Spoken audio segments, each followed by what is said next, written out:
I hear you niggas talking, well let me talk too. You screaming you killing niggas, well I'm killing too. Lyrics pistols, whatever you wanna call it. Females you think they love you, no they love you cause you ballin'. Set aside all that fuck shit, I want you to know I grew up around. I won't deny it, I'm a straight rider. Once again, thank you for tuning in to the Blacks Real Talk, the Real Talk 101, the Gangsters channel. Bringing it to you live again early in the morning as we come upon this new day. Temperatures rising. It's not even cool for a couple of hours now in the morning time. Before 10 o'clock is already heating up. As the climate begins to change, as it always was changing, but they claim that it's whatever they call it, I don't know, I forget the name of it, but my mind ain't on that right now. But what my mind is on right now is another victimized while jogging in their neighborhood. Now, in my opinion, I might be wrong, but I think I have a sense, 20th sense when it comes to mapping out who's black and who's something else. It's like I have a tuition or a strong discern to see who we got here getting bust upside the head with a bottle. The young lady was jogging, and it's just not one of the first incidences. We beginning to hear a lot of these incidents occur off camera and on camera. Meaning there's probably a lot that's going on that video cameras are not able to be in the right place at the right time to see these occurrences happen to people that look like us, or people who share the same resemblance, or maybe it's just a publicity stunt by the Democratic Party to try to get everything look like Trump is behind everything and we got to get Trump out of office. Look what he's doing. He's making people hate black people. And matter of fact, it's always been that way. You still have these people in positions of power. So Trump ain't do nothing. Trump actually helped bring out what's already in them. That's all that is. And a lot of us want to be like, we got to get Trump out of office. Go look what he's doing to the country. He's making everybody know. He's bringing it out of them, which is already in them. We don't have this problem with them, right? We don't have that problem. So why is always us having a problem? Why is it that when it gets down to it, we have black people giving a speech and saying, check it out. I want you guys to observe this real quick. How is it, or why is it, when we have black speakers speaking to a black crowd, when it's facing racism issues, have you ever noticed, why is it that they always throw this, we all need to get along together, we all need to love one another? Like, you're talking to us. And I brought this out in one of my videos before. When we have these people coming on this platform and telling black people, in front of black people, when there's some racism shit going on, we need to love each other, we need to get along with each other and all this other stuff. They're telling you that to soothe the anger that by nature you're supposed to have when you're being confronted constantly by an enemy. You're supposed to snap into that battle mode. No, we must forgive each other and so and so. Why are you telling us that? You don't need to tell black people that.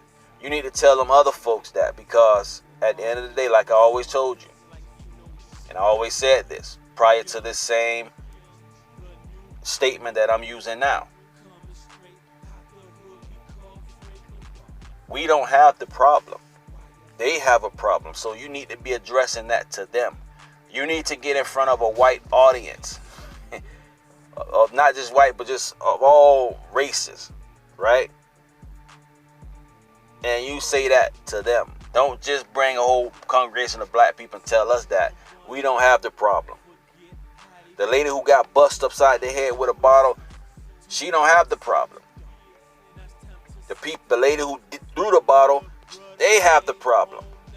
Now, what I hate the most, and I remember there was an incident that happened where some white family member got killed or something like that, and it was actually a black person. I think it was about the incident that happened up the road where, you know,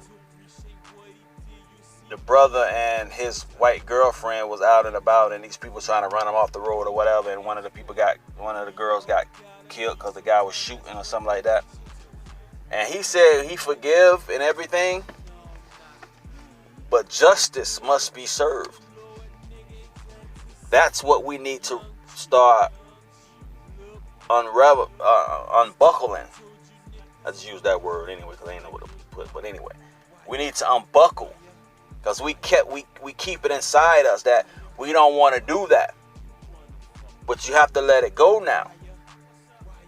Yeah, you love and forgive, that's fine. But justice must be served. And he said that. Now with Bozeman John, the guy who I did a video on talking about his brother, you know, in Dallas, you know, the cop that went in the house and killed him and stuff like that. And he gave the lady a hug and all that bullshit. Talking about he forgive her and all that other stuff. And got her off from that statement that she wasn't going to serve time. Not that I believe that she was going to serve time, but I'm just saying, when we come into these situations, this what needs to be unbuckled now. Get up out your forgiveness and so and so. You forgive, you keep that to yourself. And if you want to say anything publicly, justice got to be served. And for the people who are protesting for Breonna, even though they're giving the family a check, they're still hurt. We're still hurt about the atrocities that's been happening to us. So until there be justice, this is why we always talk about the racism and so and so and so, because justice is not being served. So there's still a burden on us. It's not released because we know justice haven't been served. And the only way we're going to release that, or in Akon words, we need to forget about slavery, punk. But how could we forgive like that and forget about it when there's no justice been served? So until justice be served, that's going to relieve us to now forget it. But because justice never have been served, we still have that hurt, that part of us, that damage in us to this day. For those who don't understand. Now, back to the lady who got hit in the head with the bottle. And I'm pretty sure there's other incidents that be occurring. And I can't wait till she come out. They say they arrested the lady for a hate crime and all this other stuff. At the end of the day, that black lady who shared a black color skin is going to forgive that lady, and that lady's going to get out of jail. That's what's going to happen. kind of lost up on this article I was reading. But first, let me say something right quick. Let me let you guys hear something real quick. A lot of these people that you see in front of us on TV trying to get you and persuade you or to beguile you into anything, they're working for them folks. When you see those Joe Biden commercials with niggas on there talking about, oh, you know, Joe Biden, they're paying to do that. It's a game of beguiling you. And Satan is great at that. Beguiling you. We've been beguiled so many times that it's ridiculous into anything we've been beguiled into. So now we see LeBron James want to pay the fines so felons can have the right to vote. Me, I'm saying that's a good thing that LeBron James is doing, but he don't know any better. And the reason why I say that is because, again, they're explaining to us, vote, vote, vote, but nobody's telling us what they're doing or what they were gonna do. So all I got to say to LeBron and those who may listen to this, LeBron, keep your money. Because if you pay it for this year, they might have it next year. You know what I'm saying? So it's ridiculous. Like, a lot of you don't see the wickedness and the tricks. You know, when you go to prison, you've paid your debt to society. You in prison, you're slave working now. They got you working for $1 a day or 30 cents a day or whatever. You for 5, 10 years, however many years that you went to jail for under a felony. So you paid your debts back to society. But here's the wickedness and the evilness of these folks who created these systems. That although you paid your debt to society and slavery, so and so, when you get out of jail, you still have that felony. So what was the point of you going to jail? For the crime that you did, of course. But you paid for that crime. Shouldn't that be another fresh start? Now, if you done killed 30 people or you're known to be robber and all this other stuff, then it might be questionable. That's why I think it should be some kind of way where they can distinguish those who they can actually apply that taking away the felony from. You know, if you repeatedly have done crimes, you know what I'm saying? Felony, felony, felony. But I know now if you get too many felonies, you ain't getting back out of jail. But I'm saying in this way that I always thought that when you get out of jail, you should be able to be fresh and new again. Start all over again. You know what I mean? But if you got that felony on you and stuff like that, how you going to start back over in society? You're going to fall back into the same situation. Real talk. So yeah, I'm like, LeBron, keep your money, dog. Contribute that money to the ISUPK or something. You know, give that money to them prophets or whatever. I'm pretty sure they can use it, LeBron. Because your heart is in the right aspect. But sometimes you guys don't even be knowing you be used and not even knowing that you being used. Like, why would you, like, you paying to get them money, you paying them to go vote.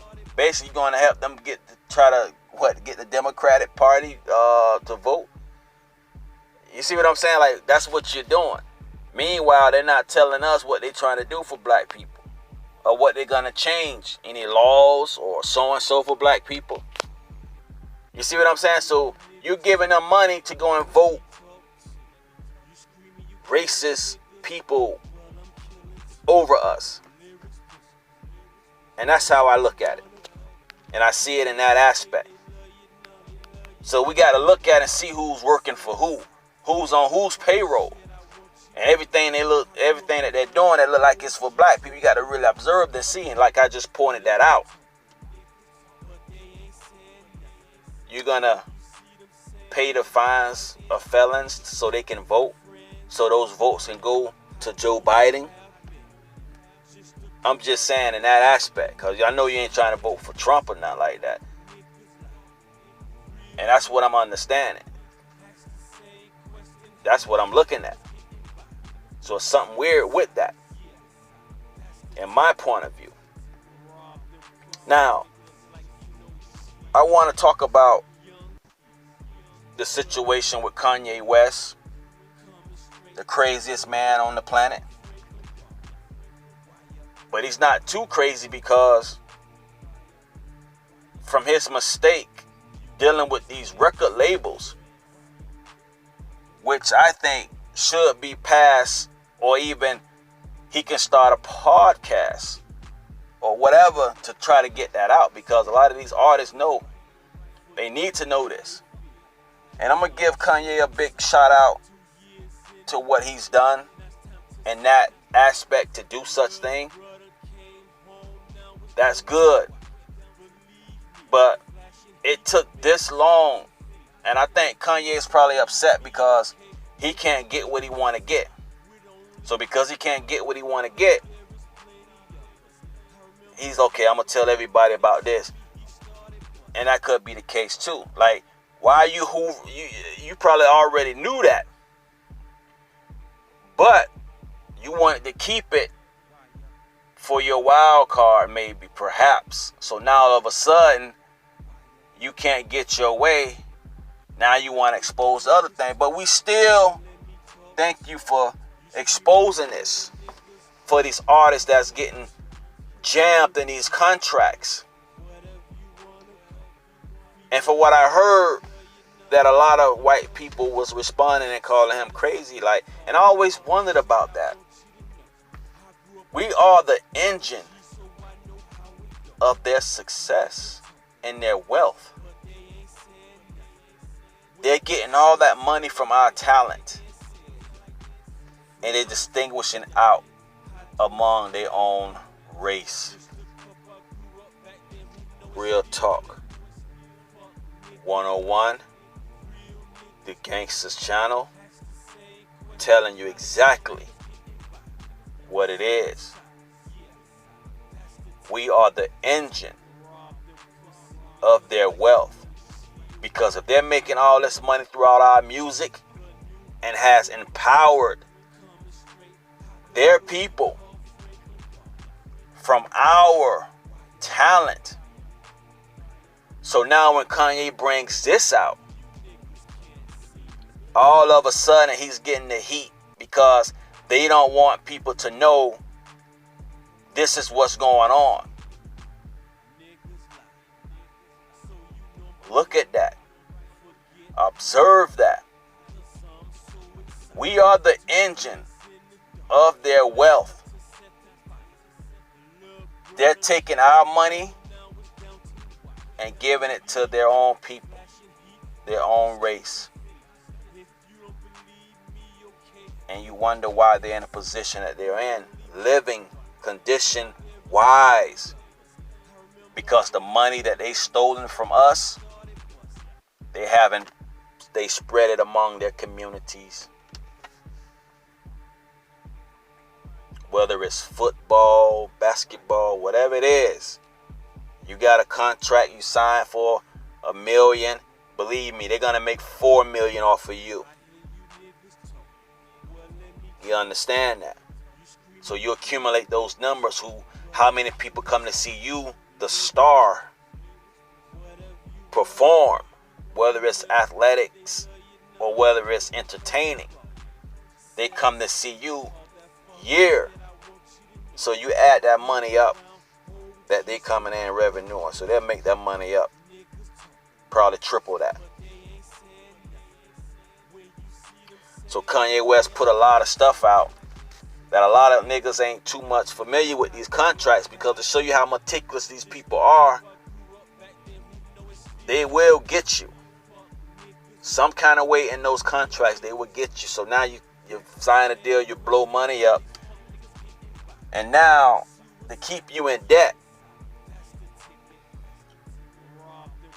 people can download your music. And we're talking about when the CDs were still popping. When the CDs were still popping, you in debt because you wasn't getting a lot of sales because people was downloading it. So that kept you in debt to those people. So now you're on tour, making all this money, but who money you're making? You got to pay them people their money back. So you're a slave. And all you got is the imagery of a star. They give you the house. Well, it's not your house. They give you the car. That's why all of them got the same cars, if you notice. The celebrities got the same cars. I'm talking about the music celebrities. They got the same cars. Why you got the same cars he got? He got a Rolls Royce. Why you got a Rolls Royce? All these other cars, why you ain't getting something else? So they give you the imagery. So it can look like you're making money. They may give you a little bit of money after that, but you're still enslaved. They're still enslaved from the contract that they signed, which Kanye is putting out, depending on the publisher. Niggas back then, and this is what I was talking about with Puff Daddy. Puff Daddy, to me, in my opinion, he was the slave catcher nigga. Like, we want to say, or we want to think that P. Diddy have the artists publishing, but the people who's paying P. Diddy under that label, they own the rights to that publishing. Real talk. He ain't owning none. That's why he ain't giving it up, because he can't give it up, because he don't have their publishing. They're publishing them artists that he had. They belong to the record label. They got the publishing. And Diddy is the slave catcher, but in the music industry. I'm dropping clues. I'm dropping these jewels. And blessed be you who's listening, that your eyes, you can see this shit. And you can pass it on.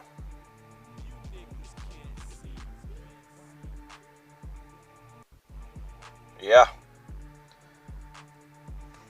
I'm gonna talk to y'all later, man. Holla.